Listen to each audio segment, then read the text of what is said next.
Hello everyone, welcome to EduTap. So, if you are preparing for the CIB examinations, you need to know कि important topics कौन से हैं और previous year questions कौन से हैं. तो इसी वीडियो के डिस्क्रिप्शन में एक लिंक दिया गया है ई बुक का, उस पर आप क्लिक करके उस ई बुक को आप डाउनलोड कर सकते हैं और अपनी प्रिपरेशन को बेहतर बना सकते हैं. तो आज की 10 मिनट्स अ डे सीरीज में हम जो टॉपिक डिस्कस करने वाले हैं वो है essentials of a valid contract. तो इंडिया में कॉन्ट्रैक्ट्स जो हैं they are governed by the Indian contract act 1872. कैसे फॉर्म होंगे कॉन्ट्रैक्ट्स, कैसे एनफोर्स होंगे, वो इस एक्ट के अंदर दिया गया है. तो एक कॉन्ट्रैक्ट का प्रपोजल और एक्सेप्टेंस मेंशन्ड है section 2 subsection A, section 2 subsection B and section 2 subsection C. तो इसमें बोला जाता है सबसे पहले प्रपोजल होना चाहिए कि एक पार्टी दूसरी पार्टी को प्रपोज करती है कि हम ये कॉन्ट्रैक्ट कर लेते हैं, कि मैं आपका कंसेंट लेना चाहता हूं. तो एक प्रपोजल होगा और दूसरा होगा एक्सेप्टेंस.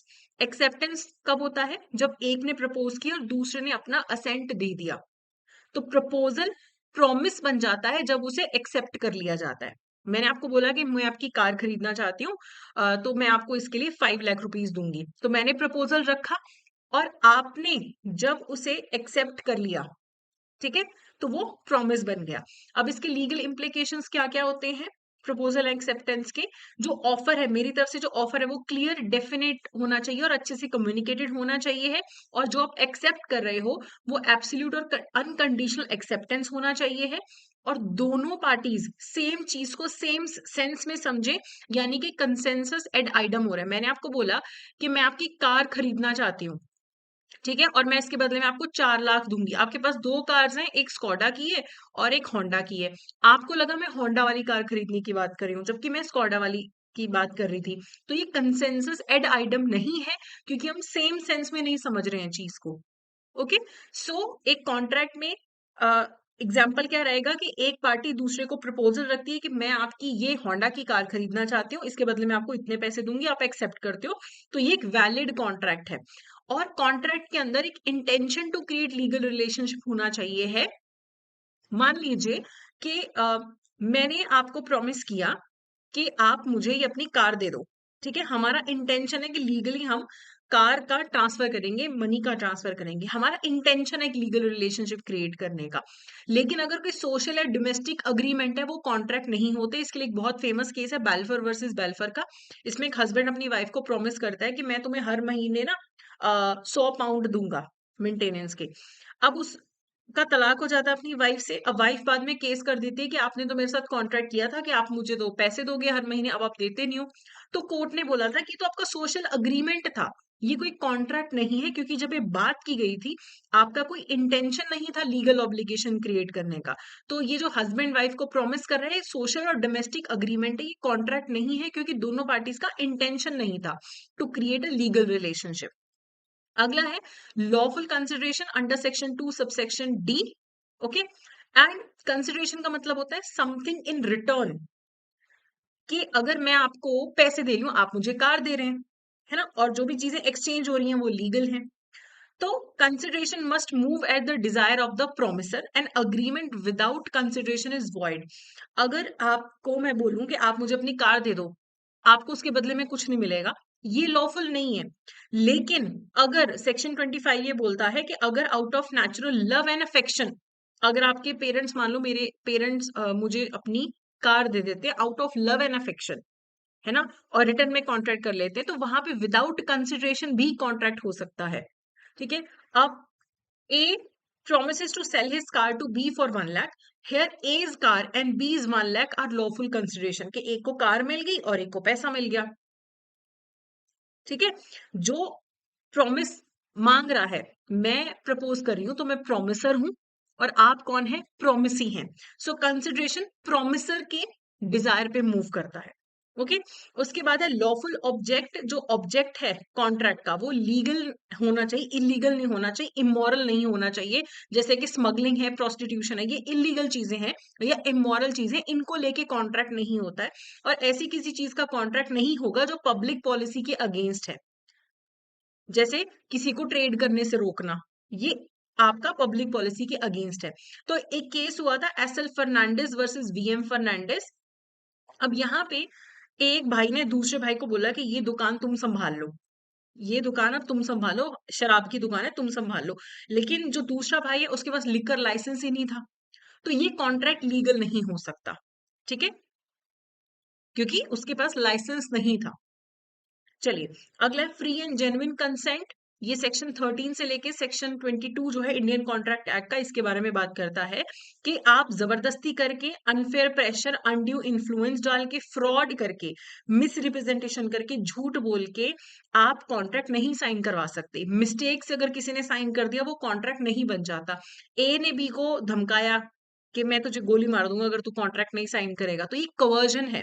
और बी जो है इसको फिर बाद में कैंसिल कर सकता है कि मुझे से तो जबरदस्ती साइन करवाया गया है।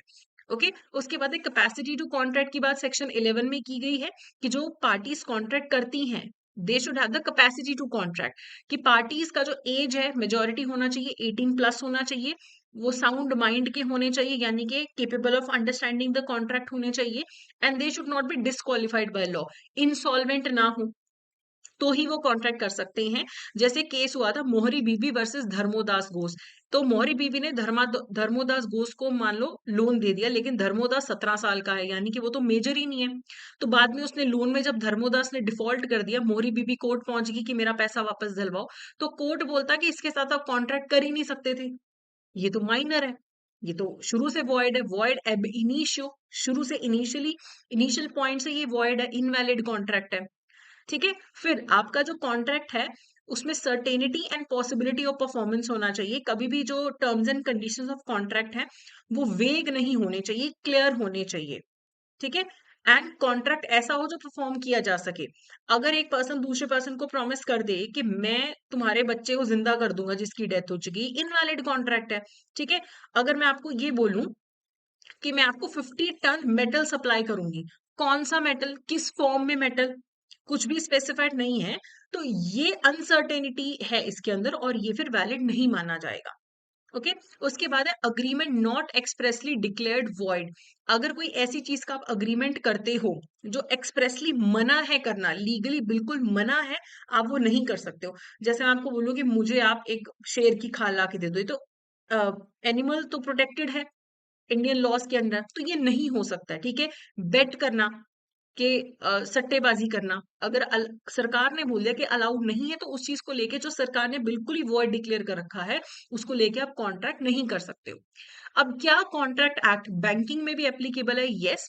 जो डेटर क्रेडिटर का रिलेशनशिप है वो एक कॉन्ट्रैक्ट है, जो बेलर बेली का रिलेशनशिप बैंक और कस्टमर के बीच में क्रिएट होता है, वो कॉन्ट्रैक्ट आएगा under the Indian contract act. फिर एजेंट और प्रिंसिपल का जो रिलेशनशिप बनता है वो भी कॉन्ट्रैक्ट है। ठीक है, तो ये जो हमारा इंडियन कॉन्ट्रैक्ट एक्ट है ये बैंकिंग सेक्टर पे भी एप्लीकेबल है। सो अब इसके रिलेटेड क्वेश्चंस करने से पहले I would like to inform you, अगर आप सीआईबी एग्जामिनेशन के लिए प्रिपेयर कर रहे हैं तो आप हमारे मास्टर कोर्स में एनरोल कर सकते हैं, जहाँ पे आपको सारी रिकॉर्डेड क्लासेस मिलेंगी, एग्जाम से पहले रिवीजन लाइव क्लासेस भी होंगी, नोट्स है, टेस्ट सीरीज भी अवेलेबल है। तो आप इस वीडियो के डिस्क्रिप्शन में जाके कोर्सेज के लिंक पे क्लिक करके इस कोर्स में भी एनरोल कर सकते हैं। क्वेश्चन देखते हैं, which of the following is not an essential element of a valid contract? Free consent, lawful consideration, registration of the agreement, capacity to contract. इसमें से क्या एक असेंशियल एलिमेंट नहीं है वैलिड कॉन्ट्रैक्ट का? कंसेंट होना जरूरी है, फ्री, यस। लॉफुल कंसिडरेशन होना चाहिए, यस। बट कहीं पे भी ये नहीं लिखा है कि आपका जो कॉन्ट्रैक्ट होगा हमेशा रिटन और रजिस्टर्ड होगा। ओरल या रिटन दोनों तरीके से आपका कॉन्ट्रैक्ट हो सकता है और रजिस्ट्रेशन कंपलसरी नहीं है। हाँ, कैपेसिटी टू कॉन्ट्रैक्ट होना चाहिए कि 18 साल या उससे ऊपर हो, अनसाउंड माइंड के ना हो, वो सब जरूरी है, लेकिन रजिस्ट्रेशन कराना कहीं पे भी कंपलसरी नहीं बोला गया है। Next is an agreement without consideration is valid if it is oral, it is made under undue influence, it is written, registered and based on natural love and affection, it involves a wagering transaction. देखो, कई बार आपका जो contract है वो without consideration है तब भी चलेगा अगर वो रिटन है, रजिस्टर्ड है, और out of natural love and affection, अगर आपके मान लो पेरेंट्स आपको कोई चीज दे रहे हैं, रिटन रजिस्टर्ड है, तो वहां पे बिना कंसिडरेशन भी कॉन्ट्रैक्ट हो सकता है। तो सी यहाँ पे करेक्ट आंसर है। तो ये था हमारा आज का session. That's it for today, thank you so much.